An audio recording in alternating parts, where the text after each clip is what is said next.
আজকে বিকেলে আমি অনেকক্ষণ ঘুমিয়েছি, যার কারণে রাতে আমার একটুও ঘুম হচ্ছিল না। টিভিতে আমি একটা ভয়ানক মুভি সেভ করে রেখেছিলাম, ভাবলাম যেহেতু ঘুম আসছে না সেহেতু সেই মুভিটাই দেখা যাক। মা বাবাও ওই রুমে ঘুমাচ্ছে, তাই আমি একা বসে টিভি দেখছিলাম, লাইট অফ করা। এরই মাঝে আমার খুব জোরে ক্ষুধা পেয়ে যায়, তাই আমি রান্নাঘর থেকে খাবার গরম করে এনে তা খেতে লাগলাম। একটু পরে আমি ফ্রিজ খোলার শব্দ পাই। ঘুরে তাকিয়ে দেখি মা ফ্রিজ খুলে পানি খাচ্ছেন। আমি মাকে বললাম, ও তুমি এসেছো, ভালো হয়েছে, আমাকে একটু পানি দাও না। কিন্তু মায়ের পানি খাওয়া শেষ হলে সে বোতলটা আবারও ফ্রিজে রেখে চলে গেল।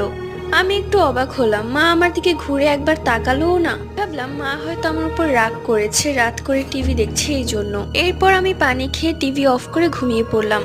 সকালবেলা মাকে বললাম, তুমি আমাকে পানি দিলে না কেন? তখন মা অবাক হয়ে বলল, কখন, আমি তো ঘুমিয়েছিলাম, উঠিনি।